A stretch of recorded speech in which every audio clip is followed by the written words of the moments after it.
Bentrovati dalla Digital Showroom di Samo Expo, un progetto, lo ricordo, di Confartigianato Imprese Veneto, con Confartigianato Imprese Marca Trevigiana e Confartigianato Imprese Padova, in collaborazione con EBAV. Siamo qui nella Digital Showroom per approfondire una serie di tematiche e per accompagnare le imprese di questo territorio verso una transizione sempre più efficiente, efficace, di successo sul mercato. Parliamo adesso di marca. La marca è l'elemento più prezioso che un'azienda possa desiderare. Una marca ben posizionata allunga la vita dell'azienda, ne amplifica il valore, ne rafforza la solidità e la rende sempre più competitiva sul mercato. Da dove cominciare? Ce lo dice Federico Frasson, FK Design. Federico ci accompagna in questo percorso alla scoperta di che cosa significa costruire una marca. Grazie Federico. Grazie. E ti lascio il campo.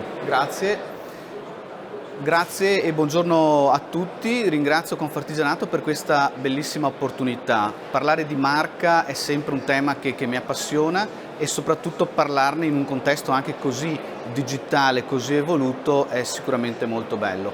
Farò io un po' da apripista per questi incontri, per questo ciclo di incontri legati al mondo della comunicazione, con il tema proprio costruire una marca, che ritengo sia un aspetto molto importante per qualsiasi azienda in qualsiasi settore, soprattutto in questi anni di forte cambiamento. Inizio con il presentarmi. Io sono Federico Frasson, sono il titolare di un'agenzia di comunicazione di Castelfranco Veneto che si chiama FK Design, specializzata nel posizionamento e nella costruzione di identità di marca.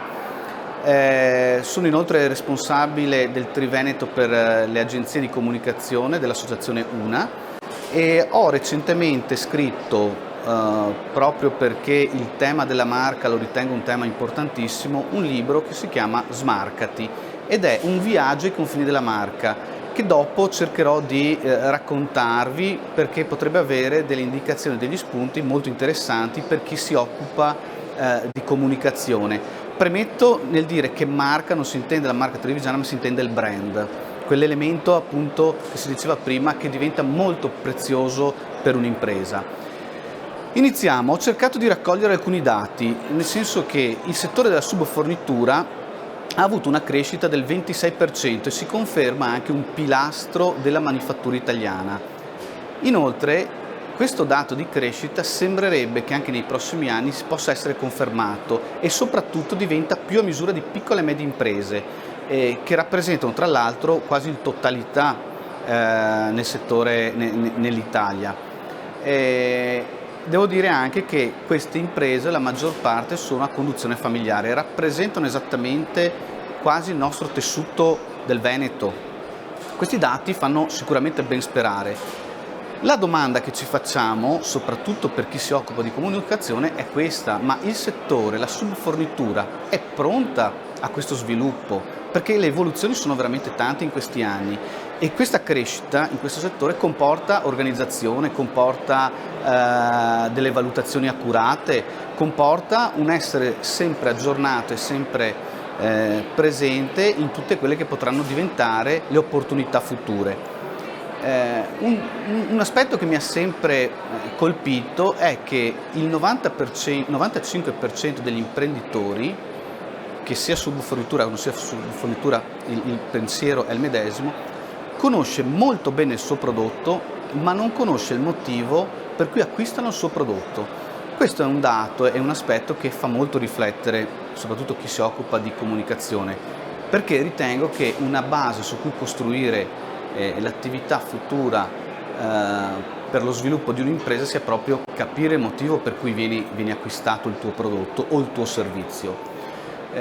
Oggi crediamo che in azienda, all'interno delle aziende, ci siano molti ostacoli e molte volte gli ostacoli possono essere il prezzo, la concorrenza internazionale, c'è anche dei modi di dire ho sempre fatto così per cui non ho intenzione di cambiare, i budget ridotti per la comunicazione. Ci sono tanti aspetti che diventano importanti per capire come meglio evolvere e soprattutto ci sono anche dei luoghi comuni.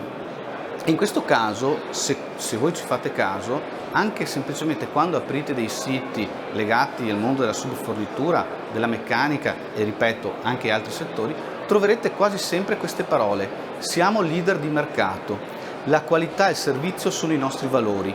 rispondiamo a ogni esigenza del cliente, siamo al tuo fianco ogni giorno, offriamo soluzioni su misura.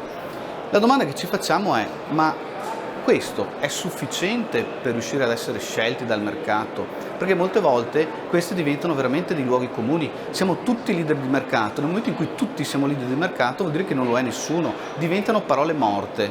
Quindi rischiamo che il tema qualità e servizio, che l'imprenditore conosce molto bene, e che cerca anche di comunicare, probabilmente non basta.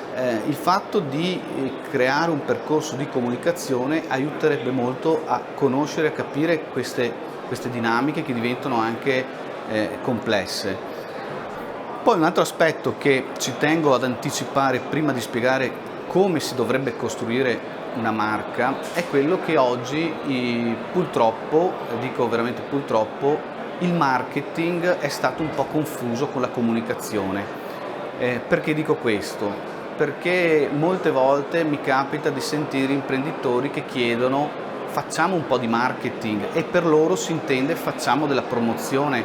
Sembra che il marketing oggi sia diventato quell'elemento che è una delle 4P di Philip Kotler, quell'elemento che è la promozione. In realtà il marketing è una disciplina molto complessa che parte dal prodotto, parte dal mercato, parte dalla distribuzione. Sono tantissimi altri aspetti che compongono l'attività di marketing, e questo credo che in queste evoluzioni così veloci che troviamo in questi anni sia importante capire che anche le parole hanno un peso importante. Infatti in molte aziende spesso non esiste una strategia di marketing, esiste più che altro una delle modalità che molte volte sono quelle del: ma sì, proviamo a far così, tentiamo, vediamo se funziona. Probabilmente la vera sfida è quella invece di riuscire a dire al cliente non solo quanto è brava l'azienda, ma ciò di cui l'azienda invece può fare per lui. Questo è un aspetto importantissimo. Quello che vedete è un ponte, è il ponte dei benefici, dove io suggerisco ad ogni impresa di valutare oggi qual è l'atteggiamento di comunicazione, qual è la comunicazione che fa, per capire che ci si deve spostare un po' dal come fai le cose, da quanto bravo sei, dalle funzioni, dalle caratteristiche del prodotto, e ci si deve spostare verso l'utilità verso il cliente, il beneficio che può darti questo prodotto, e quindi il motivo del perché lo fai. Questo diventerebbe già questo un bellissimo atteggiamento per comprendere come poter migliorare la comunicazione aziendale. Per fare questo è importantissimo sapere un aspetto importantissimo, che è quello di analizzare il mercato, e sono le fondamenta. Oggi per costruire una casa bisogna avere delle fondamenta solide. Analizzare il mercato significa andare a comprendere quali sono i bisogni dei tuoi clienti. Senza un'analisi del mercato, senza una strategia di marca, tutto quello che un'azienda può fare in comunicazione sono dei tentativi. Provo a vedere se con questa attività la mia comunicazione migliora, funziona. Riuscire a crearsi delle fondamenta, riuscire a fare delle valutazioni a monte, questo ti aiuta veramente a capire come orientare la tua comunicazione per riuscire a sviluppare meglio il business. Esiste un metodo che lo riteniamo essere un metodo molto corretto per costruire una marca. Quindi qui arriviamo un po' al dunque del come si costruisce una marca. Questo metodo è molto semplice, basterebbe a volte rispecchiarlo e fare ogni fase in modo accurato e specifico per riuscire a vedere già dei miglioramenti, dei cambiamenti. Il metodo è questo: bisogna prima di tutto analizzare il mercato, bisogna riuscire a comprendere i bisogni dei tuoi clienti. Poi bisogna definire un posizionamento di marca, capire come mi posiziono nel mercato, e poi bisogna cominciare a immaginarsi, per questo vale per qualsiasi impresa, una creazione di un'identità di marca. Solo dopo questi pilastri, perché questi diventano dei pilastri per costruire una casa, solo dopo si può spaziare nel mondo della creatività, della comunicazione e di tutte quelle strategie che possono diventare utili a sviluppare meglio il business.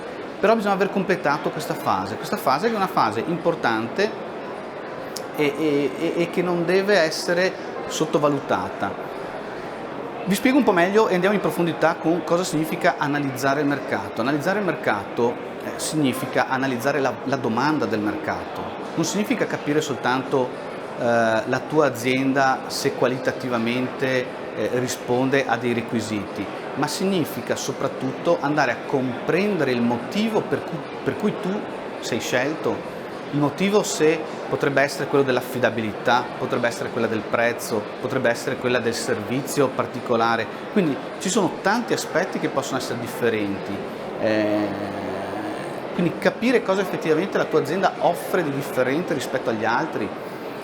Conoscere molto bene i tuoi competitor, perché più o meno chiunque ha dei competitor. Riuscire a valutare se questi competitor stanno facendo delle strategie o come si stanno muovendo sul mercato, quali sono i loro aspetti che diventano importanti per il cliente e per la scelta, conoscere quali sono le richieste del mercato.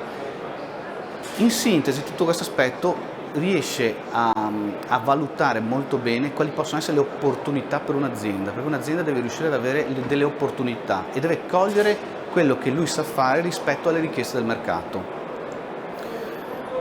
Questo ti consente di avere una mappa di orientamento molto chiara, che oggi ti serve come cartina geografica, sai dove vuoi andare e con questa mappa riesci a cogliere la strada più diretta. Non c'è una scienza che fa questo, nessuna bacchetta magica riesce a fare questo. Si tratta soltanto di comprendere il mercato, di capire i consumatori, i tuoi clienti, i tuoi stakeholders e riuscire a dare delle soluzioni che siano ottimali per loro. Dopo aver compreso il mercato, che questo è un ruolo e un'attività complessa ma nello stesso tempo utilissima, perché vuol dire riuscire a sapere un po' di più dei miei clienti, e quindi quello che si diceva prima, che il 95% degli imprenditori conosce molto bene il suo prodotto ma non conosce il motivo per cui acquistano il suo prodotto. Questa analisi qua ti fa capire il perché acquistano il tuo prodotto. In questo caso si riesce ad essere anche molto più forti nel mercato e si ha anche molta più sicurezza. Dopo aver compreso questo è necessario definire un posizionamento di marca. La parola un po' lo dice: mi posiziono nel mercato, posiziono la mia marca nel mercato. Faccio però un passo indietro per spiegare cosa significa marca, perché noi qua parliamo di marca, molte volte si parla di marchio, molte volte si parla di brand. Allora, cerchiamo di spiegare subito che marca e marchio sono due atteggiamenti distinti. Il marchio è un qualcosa che se lo può creare chiunque, è un logo, è una scritta a volte con un simbolo, e il marchio distingue un'azienda da un'altra. Una marca invece va al di là del prodotto, una marca è un insieme di associazioni mentali e di significati che guidano il posizionamento nel mercato, perché quando si pensa a una marca si pensa a tutta una serie di valori legati alla marca. E quindi è un qualcosa che non è legata al prodotto, è un qualcosa che è legata più che altro ai valori e delle sensazioni. Non ce n'è uno in particolare, ma le associazioni mentali possono essere di più. Se faccio degli esempi, se noi pensiamo a Mercedes, probabilmente ognuno di noi potrebbe avere dei pensieri diversi. Uno può pensare al concetto di esclusività, un altro può pensare al tema del lusso, un altro può pensare al tema di auto tedesca. Però tutte queste associazioni mentali creano la marca Mercedes. Per spiegare proprio bene qual è il ruolo della marca, oltre al significato, bisogna dire che la marca protegge il consumatore dalla sua incompetenza. Quante volte ci troviamo di fronte a delle scelte che facciamo a volte in modo istintivo perché forse quella marca l'hai già vista, quella marca riesce a darti delle sensazioni che un'altra probabilmente non ti dà. Per cui la marca effettivamente protegge da ogni incompetenza, perché probabilmente nessuno è così esperto in tutti i settori. Riuscire ad avere una marca significa riuscire a dare un segnale in più di protezione per il cliente e un segnale in più anche di costruzione nel tempo. E un'altra cosa che bisogna dire, per essere una marca, molte volte si citano le grandi marche, io ho fatto l'esempio prima di Mercedes, potrei citare Coca-Cola, potrei citare Apple, potrei citare tutta una serie di altri brand famosissimi. Fare questo è facile, pensare a come si sono costruite un'identità di marca queste aziende molte volte sembra facile. Bisogna stare attenti, nel senso che costruire una marca oggi è una necessità e non serve essere grandi e famosi. È una necessità per tutte le aziende perché significa avere una personalità autonoma rispetto al prodotto o al servizio. Diventa un valore assoluto in grado di condizionare le preferenze del mercato. Questo è importante, riuscire a condizionare le preferenze del mercato. Noi non dobbiamo con una marca mentire i nostri clienti, i nostri consumatori, dobbiamo riuscire a trasmettere quei valori più corretti che noi possiamo rappresentare per lui, per cui una marca diventa un elemento, come abbiamo detto prima, molto prezioso per un'azienda. E queste sono le distinzioni che facevo prima. La marca vive in tutta quella parte inconscia, vive nel vantaggio competitivo, vive nei valori, vive poi anche nel naming, nel design, perché la marca è un po' tutto. Noi qui abbiamo distinto, nel grafico potete vedere la distinzione tra marchio e marca, perché il marchio è quello che vedi, la marca è quella che invece percepisci. Si tratta comunque di riuscire a comunicare che la marca è ricca di attenzione e ricca di aspetti e la si costruisce tra l'altro pensando che non lo si fa oggi per domani, ma ci vuole anche molto tempo per costruire una marca. Adesso torniamo all'idea di dire, dopo aver analizzato il mercato, devo riuscire a creare un mio posizionamento di marca, partendo dal presupposto che già ogni azienda è posizionata. Quindi alcune aziende dovranno probabilmente valutare il posizionamento che hanno, come facevamo prima degli esempi. Probabilmente un'azienda è scelta perché è un'azienda che fa un ottimo prodotto a un buon prezzo, quindi le caratteristiche sono avere un ottimo prodotto a un buon prezzo, devo riuscire a comunicare questo aspetto. Un'altra azienda invece vuole comunicare il fatto che il suo servizio è totalmente diverso dal servizio degli altri, perché magari ogni ordine che arriva lo evadiamo in 24 ore, magari siamo gli unici a fare questo servizio. Quello diventa un posizionamento del mercato, nel senso che le persone che ricevono queste informazioni ricorderanno di questa marca l'idea che offrono un servizio in 24 ore. Un altro tema potrebbe essere quello di avere un magazzino completo, quindi ogni tua richiesta noi ce l'abbiamo subito pronta in magazzino. Quindi gli aspetti su cui valutare un posizionamento di marca potrebbero essere tanti e ricordiamoci che ogni persona quando pensa a una marca pensa a qualcosa di specifico, per cui il posizionamento di marca è il pensiero di questo brand, di questo marchio, nella testa del potenziale cliente. Quindi l'azienda dovrebbe riuscire a trasmettere attraverso una corretta comunicazione questi pensieri, questi aspetti che siano corretti e in linea con quello che effettivamente riescono a offrire al mercato, perché non posso pensare, e qui faccio un altro esempio, di essere un'azienda molto economica e comunicare l'estrema qualità del prodotto, perché bisogna andare a capire, ma i consumatori cosa pensano di me? Pensano che io sono uno che vende prodotti economici e quindi mi scelgono perché ho un ottimo prodotto, ho un ottimo prezzo, oppure mi scelgono perché il mio prodotto è effettivamente di una qualità assoluta? Questi due aspetti qua, se io non li conosco, io rischio di fare comunicazione scorretta verso i consumatori e rischio di non avere un posizionamento di marca allineato. Questo diventa importante, è una valutazione che se la si fa alla base e quindi nelle fondamenta della costruzione di una marca diventa straordinaria, perché riesci dopo ad avere una facilità di linguaggio e soprattutto conosci i motivi per cui ti scelgono. Per costruire una marca c'è da dire che ci sono, e qui posso suggerire, 3 attributi e ingredienti fondamentali. Non credo ne possano esistere altri di così importanti. Per costruire una marca un'azienda deve essere credibile, deve essere rilevante e deve essere distintiva. Se tu sei un'azienda credibile, rilevante e distintiva, probabilmente vinci sul mercato.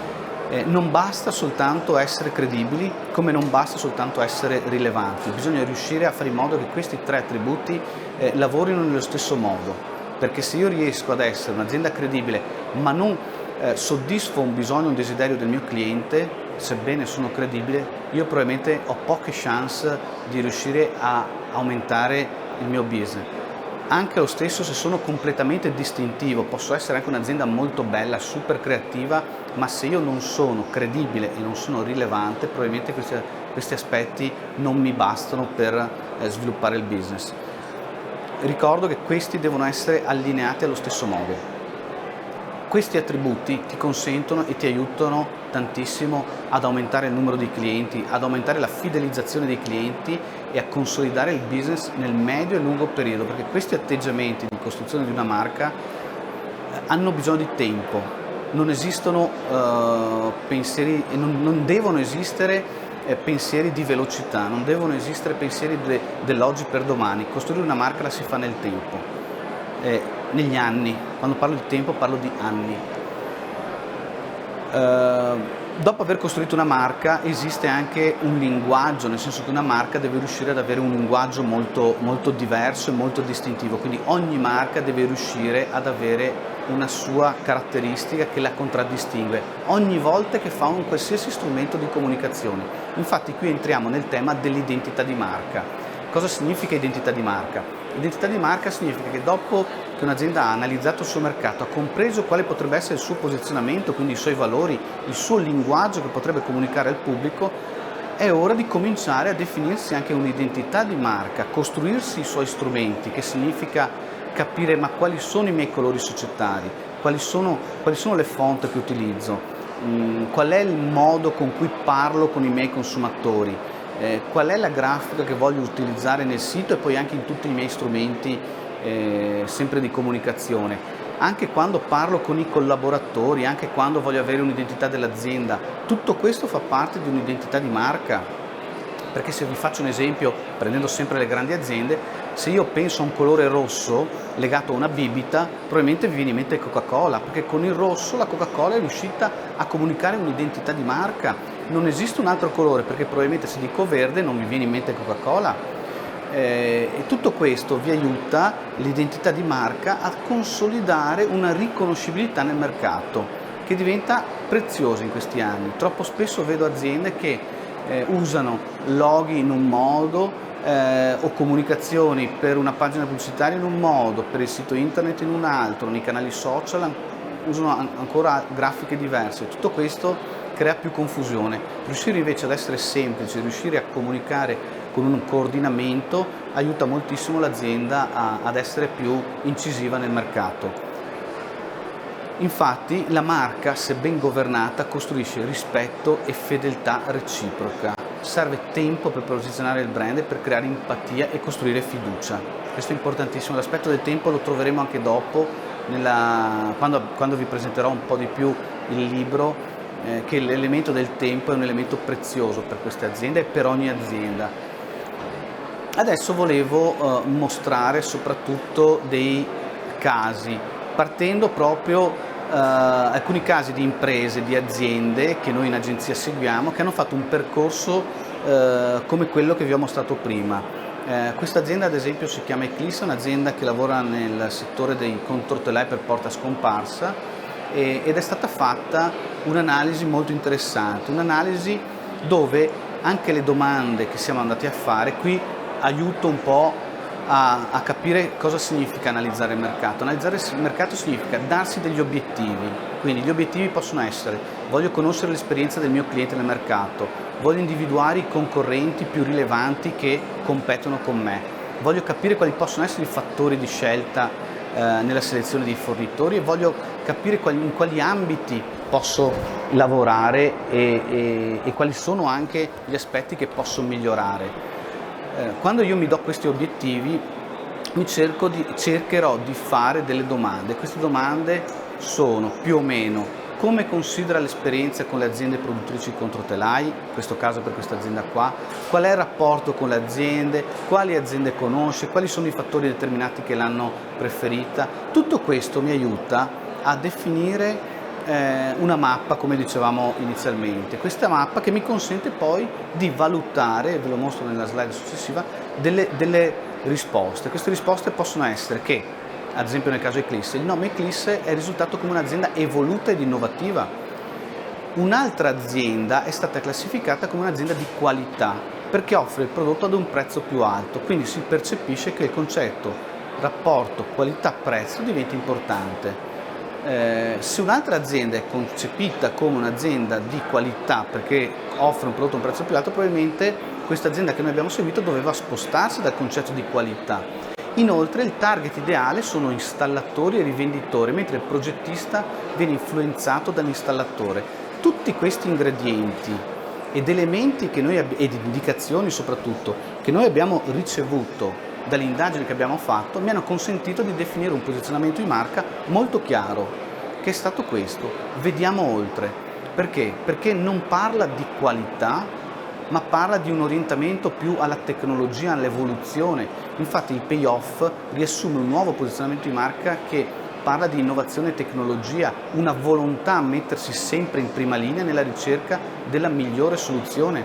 Quindi questo vediamo oltre è un risultato di un'analisi fatta, ma questo vediamo oltre aiuta l'azienda a orientare la comunicazione in tutti i modi, perché se prima non sapevo con che linguaggio devo parlare ai miei target, al mio cliente, oggi abbiamo delle idee molto chiare di come parlare. Dobbiamo crearci un linguaggio che sia un linguaggio innovativo, che sia un linguaggio rivolto al futuro, che sia un linguaggio rivolto all'evoluzione, perché un'azienda che crea prodotti innovativi, perché ha un numero importante di brevetti, per cui abbiamo lasciato un po' da parte il tema della qualità, perché comunque viene percepita comunque, e abbiamo espresso altri valori, che sono quelli invece dell'innovazione e della tecnologia, quelli che sono stati espressi effettivamente da chi abbiamo intervistato. Si capisce quindi che creandosi queste fondamenta, queste basi, si riesce ad essere molto chiari verso il tuo cliente, il tuo consumatore, e questo ti aiuta a crearti quell'idea di marca che dicevamo prima, ed è proprio sono questi passaggi nella costruzione di una marca.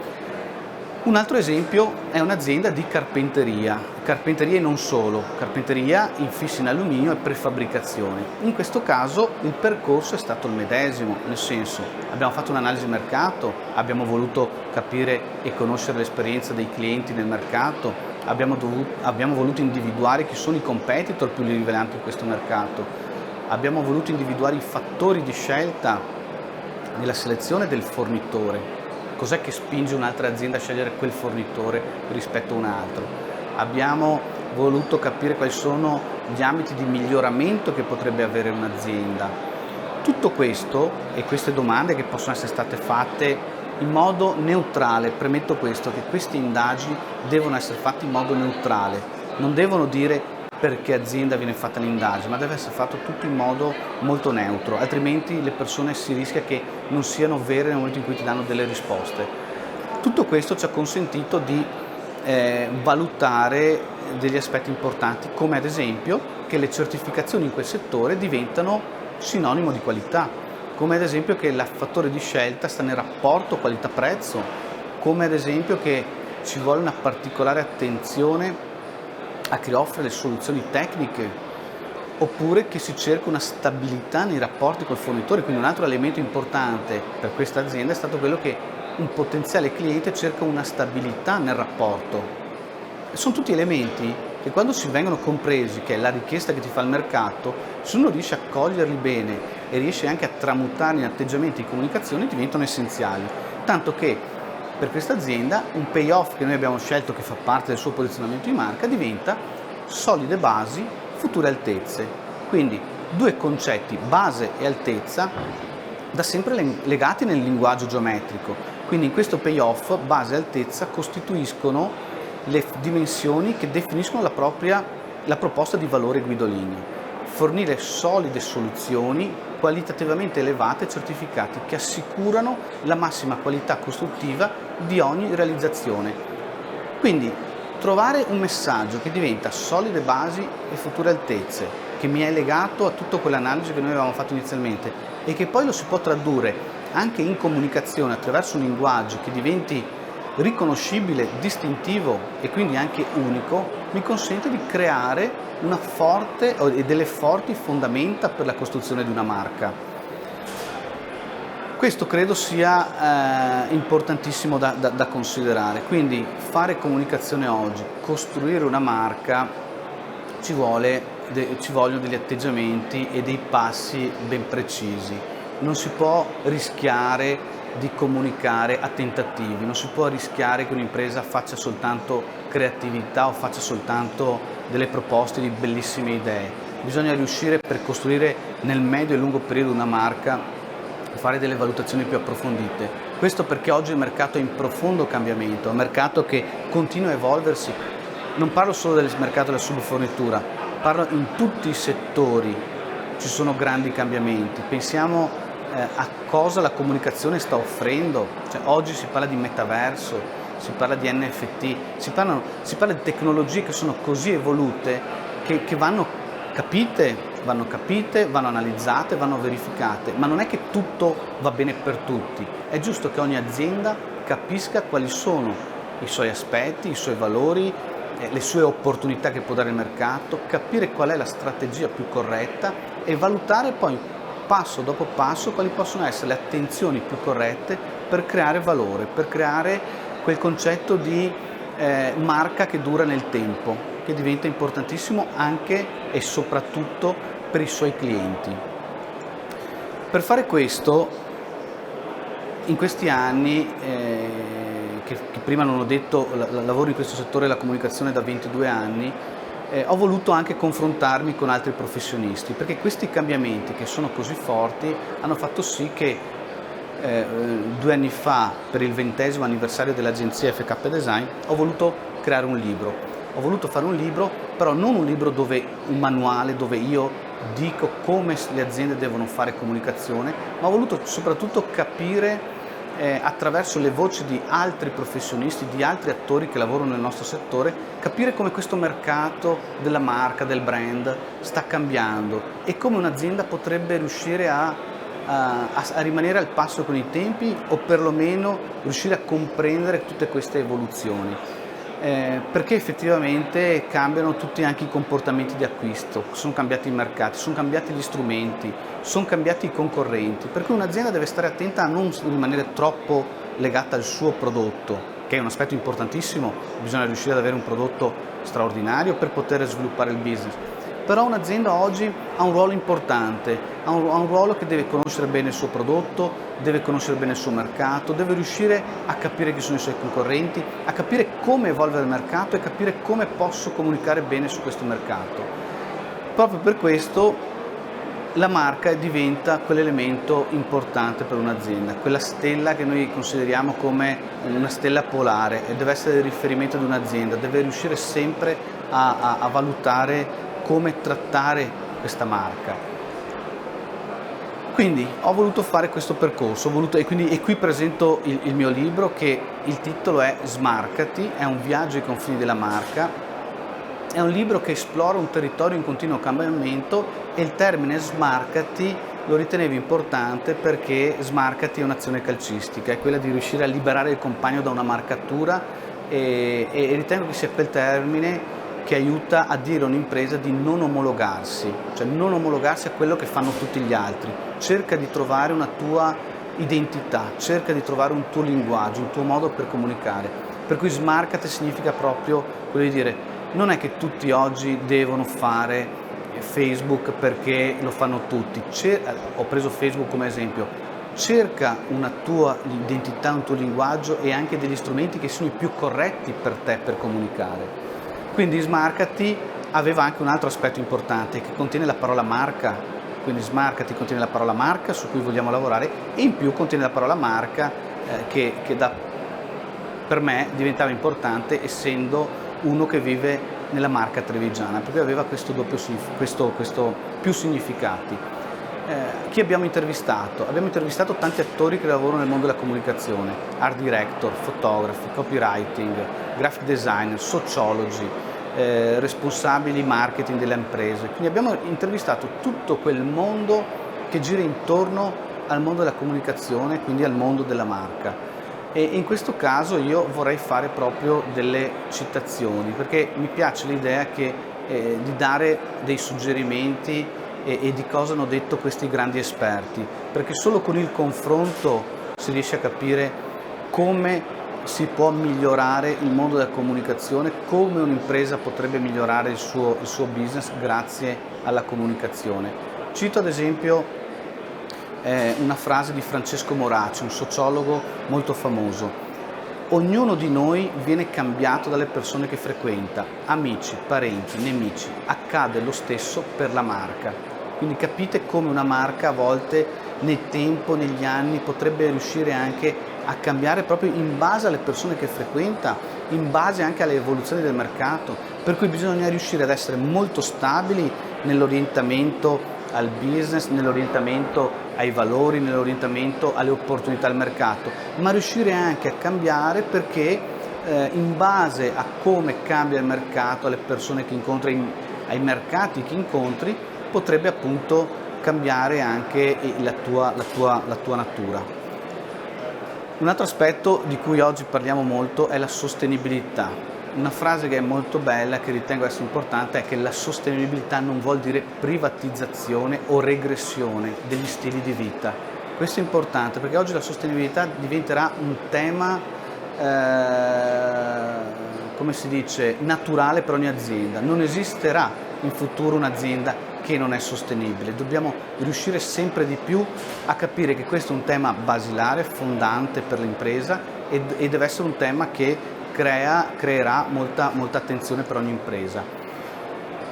In questo caso l'intervista è stata fatta a Lorenzo Marini, uno dei pubblicitari più famosi d'Italia e non solo, dove è sempre considerato la marca come una stella polare. Perché? Perché la marca puoi fare di tutto con la mente e quindi la marca diventa la dimensione mentale del prodotto, il suo paradiso portatile. La marca sta al prodotto come l'anima sta al corpo. Questo diventa importantissimo nella creazione di una marca, sapere questi valori e questi aspetti legati appunto a lei. Un'altra citazione che credo sia straordinaria e importantissima: la marca deve avere dei capostipiti. Il requisito fondamentale per essere una marca è avere dei capostipiti, altrimenti sei solo un'impresa. Immaginate questo, cioè immaginate che ogni azienda, ogni impresa possa avere questi capostipiti, queste basi, queste strutture per poter costruire il suo linguaggio distintivo e differenziante. Leggiamo Svezia, ma immaginiamo la vita di un paese come la Svezia. Quindi anche questo è un aspetto, un altro tema, il tema dei colori. Leggiamo Svezia, ma immaginiamo la vita di un paese come la Svezia. Quindi la marca significa tutto quello che si comunica al di là della parola che tu stai, al di là del brand, al di là del marchio. I consumatori dovrebbero essere visti come dei investitori del brand. Ogni volta che si crea una marca si crea una community, si crea un popolo di persone che seguono, che si affezionano a questa marca. Tu li devi seguire sempre, devi riuscire ad essere allineato con loro e alle sue richieste. In passato la comunicazione era come l'emittenza televisiva, c'era qualcuno di potente che parlava e tutti gli altri ascoltavano. Oggi il brand parla e tutti gli altri commentano. Vi rendete conto di come è cambiato il modello di comunicazione? Una volta si parlava e c'erano delle persone che ascoltavano. Oggi questo non è più così. Oggi si parla, molte persone ascoltano, ma molte persone ti rispondono anche. Per cui si crea un dialogo diverso, si crea un dialogo dove ci deve essere un'interazione continua con il tuo consumatore, con il tuo cliente, con il tuo target. La grande distonia è quella di essere dappertutto, cioè la grande distonia non è quella di essere dappertutto, ma quella di essere sempre uguali dappertutto. Anche questo è un aspetto importante. Noi non dobbiamo essere dappertutto con linguaggi diversi, noi dobbiamo avere un coordinamento di linguaggio, quindi essere in tanti canali, ma sempre con lo stesso DNA, la stessa natura. La marca deve ascoltare e captare le conversazioni. Può elaborare quei discorsi per sintonizzarsi con il consumatore e diventare rilevante. Questa è la base fondamentale che un po' ho raccontato prima. La marca deve riuscire ad ascoltare il pubblico, a captare tutte queste conversazioni e riuscire poi a crearsi la sua rilevanza e la sua distintività nel mercato. Oggi le marche comunicano con il prodotto e non oggi le marche comunicano con il pubblico e non al pubblico. È come il concetto che dicevamo prima, quindi c'è una grande comunicazione ma verso un pubblico che sono le persone, e quindi diventa importante avere dei valori che diventano forti. Se le aziende fanno una comunicazione molto bella e non ti viene in mente niente, significa che non sono un brand, significa che non sono una marca, e per questo serve costruire sempre di più una marca. Una volta individuata la sua identità, la sua personalità, il suo credo, non bisogna rilegarli mai. Questo è un altro aspetto importante nella costruzione di una marca. Modificare un brand è molto difficile, prima di tutto perché fa parte dell'immaginario delle persone. Una volta entrato in circolazione non è dell'azienda ma è delle persone. Mi sono molto affezionato a questa frase perché la ritengo importante, perché oggi sembrerebbe facile, troppe aziende troppo spesso cambiano il loro marchio, ma la domanda che ci poniamo è: ma tu azienda che cambi il tuo marchio, perché? L'hai chiesto a qualcuno se puoi cambiarlo? Perché quando io, cliente, mi affeziono a un brand, mi piacerebbe che questo brand continuasse così. Per cui ci sono delle evoluzioni chiaramente dettate dalla tecnologia, dai tempi e dagli stili. Però c'è da dire che la natura di una marca a volte diventa così all'interno delle persone che a me quasi dispiace se tu cambi il brand, cambi la marca. Io che sono affezionato, ad esempio, prendo l'idea del marchio Coca-Cola, perché dovresti cambiarlo? Ipotizziamo che Coca-Cola domani cambia il brand. Coca-Cola ha un pubblico così ampio che se deve cambiare il marchio lo deve chiedere prima al pubblico, perché sono loro i consumatori che usufruiscono del prodotto. Credo che l'opportunità per una marca sia scavare la cultura che l'ha generata e che la rende unica per gli scenari futuri. Il digitale è fatto di analisi e preparazione, non di improvvisazione. Un altro tema importante: troppo spesso oggi il digitale è un lavoro quasi di improvvisazione e, come ho detto inizialmente, è quasi un lavoro di omologazione, tutti a fare le stesse cose. Attenzione, perché quello che bisogna fare è una grande verifica, una grande analisi iniziale per riuscire ad avere una grande strategia di comunicazione. Un aspetto che forse è importantissimo quando parlavamo prima di tempo è quello che pensare di aver finito è l'errore più frequente che si fa nella costruzione di una marca. Ci sono molte aziende che dopo aver fatto comunicazione finiscono il suo lavoro e pensano che hanno fatto quello che dovevano fare. No, non è così. Nel momento in cui ho creato le mie fondamenta e sto comunicando, la realtà è che tu devi mantenere sempre il tuo dialogo con il tuo consumatore, devi riuscire sempre a mantenere quell'idea e a continuare a far brillare quella stella che hai creato, per cui una marca deve continuare sempre ad alimentare il suo rapporto con il suo consumatore, per cui pensare di aver finito diventa eventualmente un grande errore che si può fare. Una marca di successo deve essere capace di offrire ai consumatori delle risposte che vanno oltre il prodotto e il servizio che propone. Il processo creativo fine a se stesso può esistere solo nel mondo dell'arte, non in quello della comunicazione. Quindi si capisce che non c'è, e una marca non è fatta solo di creatività, ma tutti gli altri valori che abbiamo espresso prima. Qui cito una frase di uno dei fotografi più famosi in Italia che è venuto a mancare qualche mese fa, si chiama Giovanni Gastel, il quale mi ha detto qualcosa di importantissimo. Per il cartaceo faccio una foto, ma per il digitale devo farne un'altra, per capire come oggi stanno cambiando le cose, capire come effettivamente anche la comunicazione, nel momento in cui arrivo agli strumenti di comunicazione, devo riuscire a trasmettere degli strumenti che siano i più corretti possibili, per cui probabilmente se devo fare una fissione lungo le strade ho bisogno di una foto, se devo fare invece un post per metterlo sui canali social probabilmente ne devo fare un'altra. La marca è un sistema di valori, è un mondo che ha dentro un mondo che ha dentro un mondo.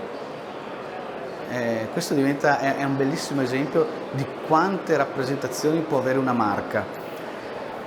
Quindi il libro che ho scritto, che si chiama Smarcati, che è un tributo, è effettivamente un elogio alla marca, è un elogio a spiegare a tutti gli imprenditori, a chi si occupa di comunicazione, a tutti gli amanti di marca, che la marca è un elemento prezioso, la marca è un elemento che va protetto, una marca è un qualcosa che uno se la deve portare addosso come un figlio. La marca diventa quell'aspetto, diciamo, che non si deve mai trascurare a discapito delle varie promozioni che vengono fatte, delle varie attività che diventano a volte anche scorrette. Ma soprattutto il mio, quello di Smarcati, è un invito all'impresa a non omologarsi a quello che fanno gli altri. È facile a volte vedere molte aziende che si copiano, ma quello ha fatto così, facciamolo anche noi. Questo rischia di diventare un errore, rischia di diventare invece un aspetto che più che farti crescere rischia di farti rimanere fermo a dove sei. Quindi Smarcati è diventato veramente un appello al rispetto di questo elemento prezioso che ha ogni azienda e soprattutto a occupare spazi in cui poter essere unici, credibili e distintivi. Per cui Smarcati è proprio un invito alle aziende a non omologarsi e inoltre è un invito a far bene questo lavoro di identità di marca. Io con questo intervento ho concluso. Il libro, tra l'altro, volevo citare la casa editrice, che si chiama Egea, è un libro che si può trovare in tutte le librerie e nei bookstore online ed è, tra l'altro, credo una prima edizione, perché l'idea è che visto che ho riscontrato molto interesse, soprattutto perché è bello sentire le voci di tanti professionisti che lavorano nel mondo della comunicazione, e ho capito che per un imprenditore questo aspetto qua di capire come potersi muovere con un'estrema semplicità, facilità anche di lettura, questo libro, diciamo, che ha già in previsione una prossima edizione con altri professionisti che possono arricchire i contenuti sulla creazione di una marca. Io ringrazio ancora Confartigianato per questa opportunità e saluto tutti quanti voi. Grazie.